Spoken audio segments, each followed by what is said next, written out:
Namaste and welcome to my channel. Today I want to share with you the lenses I have in my bag and the reasons why I chose these ones. The first lens in focal length order is the Samyang f2.8. It's manual focus, but it has 14mm focal length. It's very good for landscapes, astrophotography, and for weddings. I'm using it to capture the churches and the sanctuary where the ceremony will take place. The next lens is the one that I'm filming with at the moment, and that's Sony FE 1.4 24mm GM. What I like about it is that lens is very sharp. It's very fast in autofocus. The colors rendition are beautiful, they are cool, I like that. And also the bokeh, the separation between the subject and the background, it's great. And on top of that, it's very light, so I can carry it with me when I travel easily. So next is my Tamron 28-75. It's aperture 2.8, and this aperture is constant throughout the range. What I like about this lens is very light, it's very fast and autofocus, reliable, and I'm using it for high dynamic scenes and changing where I'm under pressure. And one of these situations is weddings in the ceremony, when the bride comes in and the ceremony takes place. I'm having this lens on my camera for that time. So it works. It's very versatile. It works for pretty much everything within this range, but it's also very good value. There are other options like Sigma has 24-70, which is again very good option, and you have also the Sony counterpart as well, but it's much more expensive. Next is Sigma 35mm 1.4 aperture from Art series. This is my choice from all the 35mm options because it's a very good value. It's very sharp and has tons of resolution. The images produced by this have a very good resolution, and it's sharp, wide open at 1.4 and throughout the frame, corner to corner. It is a bit heavier than what Sony has with 35mm 1.8 latest release, but I love the colors rendition and the resolution it produces. Yes, Sigma has produced also 1.2 aperture, native for Sony, but it's much more expensive. So this is the best value, and I'm very happy with this lens. 35mm is a common focal length for street photography, landscapes, portraits, you name it. You can use it in pretty much any situation. For weddings, I'm using it in the reception when I need a good separation between the subjects, because there are a lot of people within the same space, within the same room.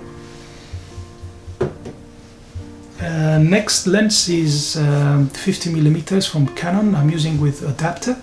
I'm using that only when I need lower aperture than 2.8, because I can use the Tamron 50mm, and by the way, Tamron, it has the highest image quality at 50mm range, but it's 2.8. So if I need less than 2.8, I want more shallow depth of field for my portraits or whatever I'm shooting, to be more creative, I'm using the Canon with MC11 adapter.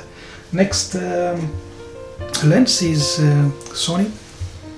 It's Sony FE 1.8 85mm. This is very good focal length for portraits, weddings, especially humans, but you can also use it in landscapes as well. Why I've chosen this one against all the other options like Samyang 1.4.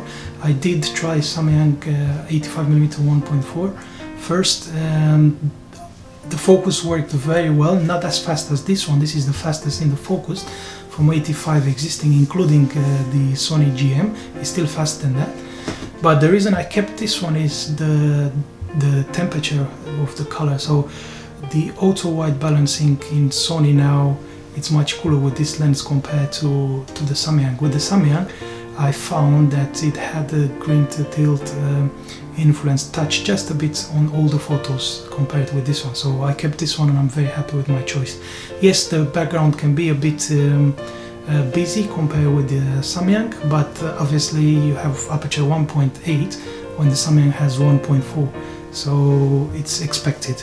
When it comes to focusing, Sony FE 1.8 85mm lens is also faster than the Samyang 1.4 85mm 1.4, and that's expected, minding the amount of glass that is needed to move, which is much more in the Samyang case. So these are two reasons why I love this lens. Mainly the color rendition, it's much cooler and closer to the Canon, what I'm used to the Canon colors, and the second one is the fastest autofocus. Next lens is Sigma 135mm 1.8 aperture from Art series, and it's an amazing lens. It's very sharp, wide open. It is heavy, a bit heavier, 100 grams I think, more heavier than the Sony GM counterpart 135mm 1.8. And also a bit slower on the focus compared with the Sony. The Sony has dual motor, linear motors, so it's much faster and snappier, and also probably a bit noisier in the autofocus than the Sony.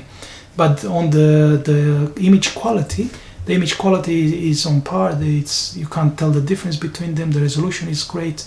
However, the price is much lower, so it's a better value. So that's why I went with this option. And I'm using it with the Sigma adapter, and I bought it on purpose like that again to have as a backup the usage on my Canon. If you're shooting video, do consider the Sony option. However, on the value side, the Sigma wins. It's 600-700 cheaper than whatever you, depending where you live, $700 or 700 pounds cheaper than the Sony. This is what I have in my bag, and I hope this has been informative and will help you make a decision and what to choose for your next lens to bring to your arsenal and in your bag. Thank you for your time, and hope to see you soon.